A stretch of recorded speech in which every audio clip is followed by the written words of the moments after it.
ఓం మహాగణాధిపతయే నమః. ఓం గురుభ్యో నమః. ఓం శ్రీమాత్రే నమః. పరమేశ్వర స్వరూపమైనటువంటి జ్యోతిష, వాస్తు మరియు ఇతర అనేకమైనటువంటి శాస్త్రములను మనకు అందించినటువంటి మహర్షులకి నమస్కారం. హయగ్రీవ హయగ్రీవ హయగ్రీవేతి యో వదేత్ తస్య నిస్సరతే వాణి జహ్నుకన్యా ప్రవాహవత్. అరుణాం కరుణాతరంగితాక్షీం ధృతపాశాంకుశపుష్పబాణచాపాం అనిమాదిభిరావృతాం మయూకైః అహమిత్యేవ విభావయే భవానీం. శ్రీమాత్రే నమః. ప్రేక్షకులకి ఆ లలితాంబిక అమ్మవారి యొక్క అనుగ్రహం పరిపూర్ణంగా కలగాలని మనస్ఫూర్తిగా కోరుకుంటూ మనం ఈరోజు చంద్ర సూర్య గ్రహణాలు ఎప్పుడు ఏర్పడుతున్నాయి, ఈ గ్రహణాలు ఏర్పడడం వల్ల గ్రహణం ఏర్పడినటువంటి 40 రోజుల వరకు ద్వాదశ లగ్నాల వారు లేదా లగ్నం తెలియని వారు రాసుల వారు ఎటువంటి జాగ్రత్తలు తీసుకోవాలి, ఏ విషయాల్లో కలిసి వచ్చే యోగం ఉంది. గ్రహణం అంటే ఎంతసేపు ఇబ్బందనే కాదు, కలిసి వచ్చే యోగం ఉంటుంది. అయితే చంద్ర సూర్య గ్రహణాల యొక్క సమయాలు చెప్తాను, గుర్తుపెట్టుకోండి. అయితే మనకి ఫస్ట్ ఆఫ్ ఆల్ ఈ గ్రహణాలు ఇండియాలో అయితే లేవు. అమెరికా కంట్రీస్ బయట దేశాల్లో ఉంది, మన ఇండియాలో గ్రహణం లేదు. ఎందుకు లేదు అంటే మనకి 18వ తేదీ సెప్టెంబర్ 18వ తేదీ వచ్చేటువంటి చంద్రగ్రహణం ఉదయం 6:12 నుంచి 10:17 మధ్యలో వస్తుందంటే ఉదయం పూట మనకి చంద్రుడు కనబడ్డు, మనకి చంద్రగ్రహణం లేదు.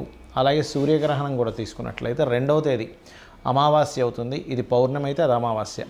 సూర్యగ్రహణం వచ్చేటప్పుడు అది కూడా ఏమవుతుందంటే రాత్రి సమయం వస్తుంది. సూర్యగ్రహణం ఎప్పుడైతే రాత్రి సమయం వస్తుందో మనకి కనబడదు, అది కూడా బయట దేశాలు అమెరికా కంట్రీస్లోనే కనిపిస్తుంది. ఆ టైమింగ్స్ ఏంటి అంటే ఇక్కడ దీనికి 9:13 నుంచి 3:17 వరకు అని ఇచ్చారంటే రాత్రి 9 నుంచి తెల్లవారితే 3 అనగా 3:17 వరకు ఉంది. కానీ దీంట్లో స్పెసిఫిక్గా 10:21 నుంచి రాత్రి 10:21 నుంచి 12:12 అర్ధరాత్రి సమయం వరకు దీని గ్రహణ ప్రభావం ఎక్కువగా ఉంటుంది. మహర్షి మనకు చెప్పినటువంటిది ఏంటంటే గ్రహణం ఒక యోగంగా చెప్పారు. గ్రహణ సమయంలో ఒక్కొక్క ప్రాబ్లం ఉన్న వాళ్ళు ఎటువంటి మంత్ర సాధన చేయాలి అనేటువంటిది ఎండింగ్లో కూడా చెప్తాను, ఎండింగ్ వరకు వీడియో చూడండి. అయితే ఈ విషయాలు చెప్తుంది నేనైనప్పటికీ కూడా చెప్పిస్తుంది సాక్షాత్ లలిత అమ్మవారిగా భావిస్తూ ఒక్కొక్క లగ్నము, లగ్నం తెలియని వారి రాశి నుంచి మనం చూసుకుందాం. వృషభ లగ్నము, వృషభ రాశి. మీకు చంద్ర రవి గ్రహణాల యొక్క ప్రభావం దేని మీద పడుతుంది అని చూసుకున్నట్లయితే వృషభం వారికి చంద్రగ్రహణం చాలా మంచిది, అన్ని రకాల లాభాలు ఇస్తుంది, అందులో ఎటువంటి సందేహం లేదు. బికాజ్ ఆఫ్ వృషభ లగ్నం నుంచి లాభస్థానంలో చంద్రగ్రహణం జరుగుతుంది కాబట్టి. అయితే ఇక్కడ ఒక చిన్న జాగ్రత్త తీసుకోవాలి.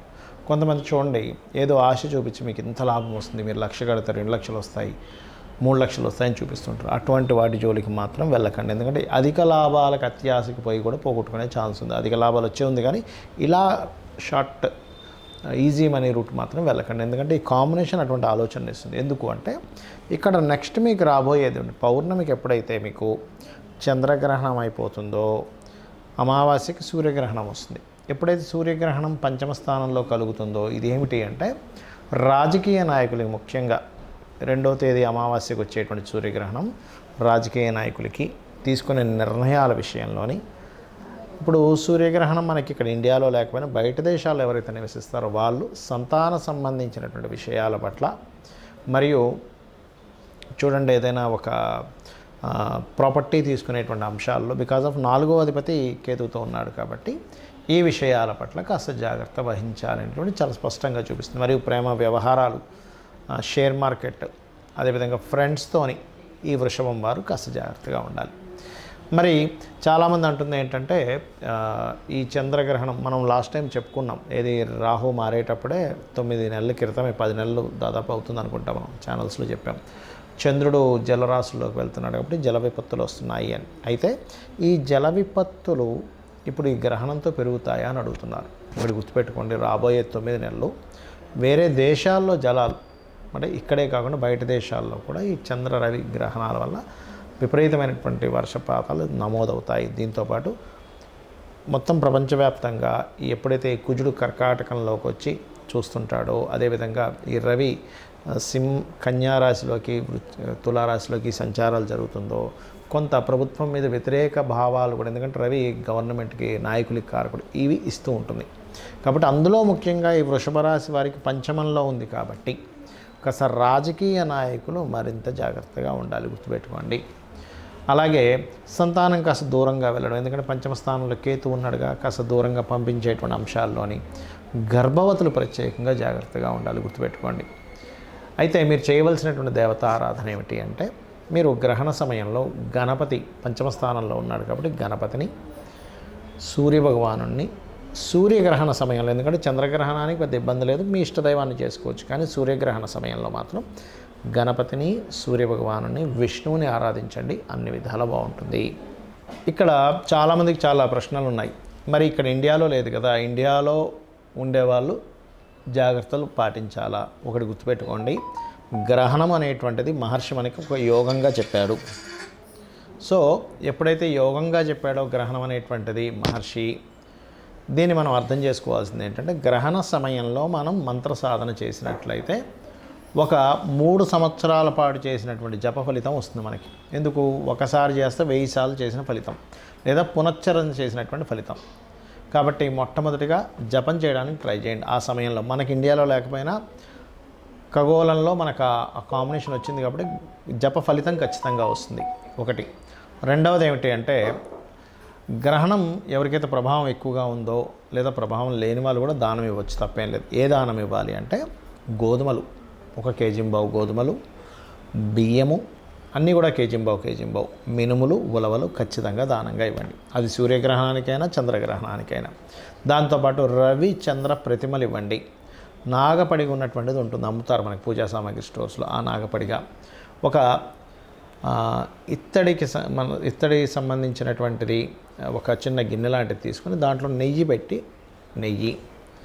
ఇంకా మీకు వీలైతే కొన్ని పప్పులు కూడా ఇవ్వచ్చు, తప్పేం కాదు.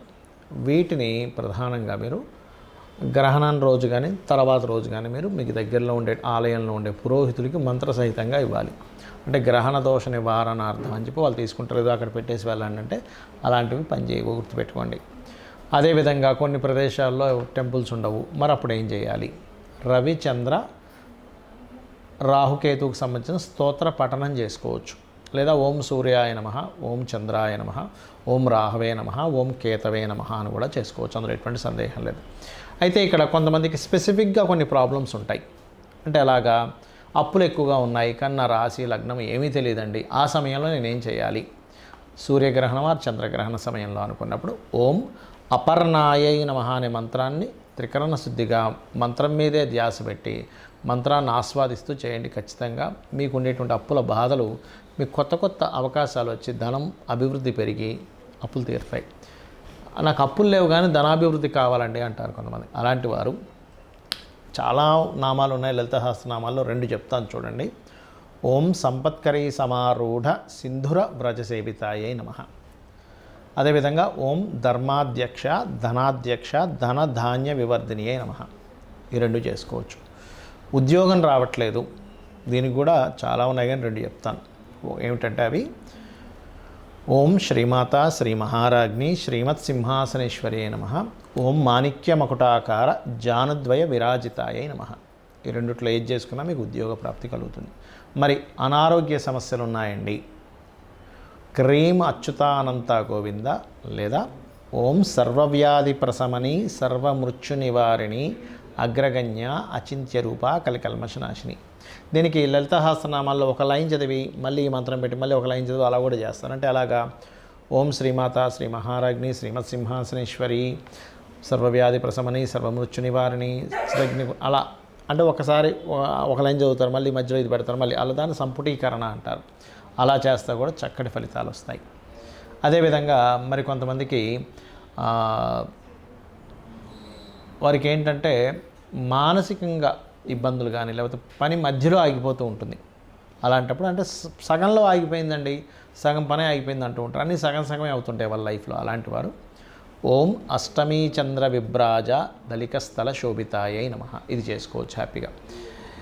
ఇలాగా 1 కాదు 2 కాదు. కొంతమంది మనసు బాగోదు అసలు, ఓం మనస్విని అయి నమః. వివాహం అవ్వట్లేదండి, చాలామందికి ఇవాళ రేపు వివాహం అవ్వట్లేదు. అలాంటి వారు ఓం కామేశబద్ధ మాంగళ్య సూత్ర శోభిత కందరాయై నమః.